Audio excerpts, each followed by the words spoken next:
before we get into who you are today, I'm just interested to know, just as a little kind of amuse-bouche for perhaps a longer conversation later, what was the perception you were really keen to leave behind? Where did you think people got it wrong? I don't think people got it wrong. I just think that now they need to catch up to who I am now. I feel like, in this process, what you're hearing is kind of an undiluted version of my creative process now. Like, I think before, and I love working with co-writers, and I think it's really fun. But this time around, I was like, I think the kind of projects that I want to make only works when, there's no other co-writers, and when it's kind of like, just me honing in on the craft and really, really putting it on me, putting the writing part, the songwriting part on me, putting in that work every day of expanding my references and like writing lyrics and ideas down every day. And, I made this album with Gincho, who to me is has such a fresh perspective on pop music. I knew I wanted to make it with a producer that was like that. And so I reached out to him and immediately was like, oh, he gets me. And he, the things that he liked the most from me, I just did this remix of a Stromae song where it was just really quick. It was just me on the mic. I freestyled it, whatever, edited it, and then we put it out. And he was like, that's my favorite thing I feel like you've ever done. It really sounds like the person I'm having a conversation with. And I was like, oh, that's somebody that's not really trying to play it safe and getting all the hired, guns and the safety net of, other co-writers. He wants this to be kind of raw and just me, and that's what he's excited by. And then he would send me beats and stuff, and a lot of the stuff that I was gravitating towards was stuff he'd worked on with Jasper Harris. And so then it was really just the three of us making this music, and they made me grow so much as an artist and as a writer, and constantly kind of challenged me and, put me onto new things and new references. I thought it was so funny when I heard I Love It. I was like, yeah. There's only a small group of artists around right now that I feel can move in pop music in a very free, very unrestricted, very creative way, and it still feels like it's pushing pop forward. Obviously, we know Rosalia is one of them, so you're with Gincho. That's perfect. Obviously, we know Charlie XCX is one of them. Then everyone's like, oh, similarities. I'm like, you don't understand the history of this. Charlie XCX is the reason that I met Camila in the first place.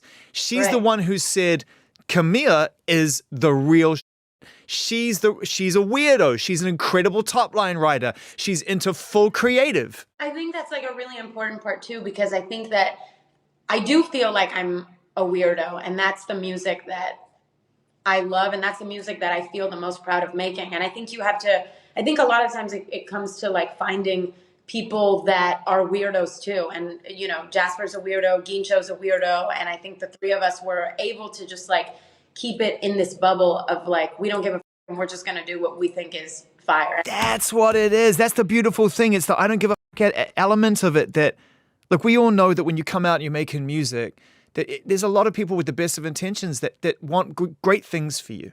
And then therefore you find yourself making cool shit. And some of it works and some of it doesn't. It's all part of the experimentation of life. But what I'm hearing right now in this music, and what blew me away, and the reason why I tried to get hold of you, was because I just heard this very free-sounding, very weird, very progressive pop star coming to the surface that I think people that you just mentioned, I've mentioned, and others have known as always there. And you can always, I wish you would have cold called me, because I knew that you were getting sent the music, and I was like, I know Zane will will this. So the song is called I Love It. We're catching up with Camila right here. It's really good to see you again. It's been a long time since we caught up. I know that it takes time, and you've taken your time, and it sounds totally worth it. We've got to talk a little bit about who's on this record. On a scale of who you think anyone thinks they can get on something, there is a hierarchy here, right? There's a hierarchy of who shows up. I mean, literally shows up. He's a Pikachu, for sure. Have you seen The Secret Life of Walter Mitty? I have. So you know that scene where Sean Penn's waiting for the snow leopard? And he's like, be very still, because if you make a sudden move, that's the best analogy that I've heard for Playboi Carti. That's Playboi Carti, right? I know. I mean, and that's why he's so where he is, because he's so meticulous and so choosy, and he's really created this world. Because this album is so, I was like really falling in love with synths and synth textures, and also giving myself the freedom to, I love this song too because I feel like I gave myself the freedom from a songwriter perspective to be like, it doesn't, I don't know, I was listening to a lot of like, like old like rap, and I really was like, oh, I haven't really played around with like repetition like this before. And a lot of my favorite, like 2000s hip hop songs are like call and response or repetition. And I think I kind of put pressure on myself before to be like, in order for me to be like a songwriter, it has to, really be like all these lyrics and The melodic hook that comes at you and the whole thing. Yeah, yeah. yeah, and the story and the narrative and this, because I grew up on that too, but giving myself the freedom to be like, no, this is just another paintbrush. Sometimes you just want to put the headphones on and listen to a Milli. And I listened to so much rap and so much hip hop, and learned so much from that genre of music, like throughout this album. So yeah, a Milli is like, I listened to a Milli probably like, I'm not even just saying this, like so many times. That's what I heard when I heard the song. I mean, yeah, of course I heard modern pop production in it, and I love that you were stepping into that room and staking your claim in that room. But I just heard, I love it, a Milli. It was just that beautiful repetition of something that you just kind of like, all right, well, that's now going to be the way that I move today. Speaking of when you were talking about like who is the hardest to get or whatever, I feel like we just like really went for it. How did you even get Cardi? I DM'd him.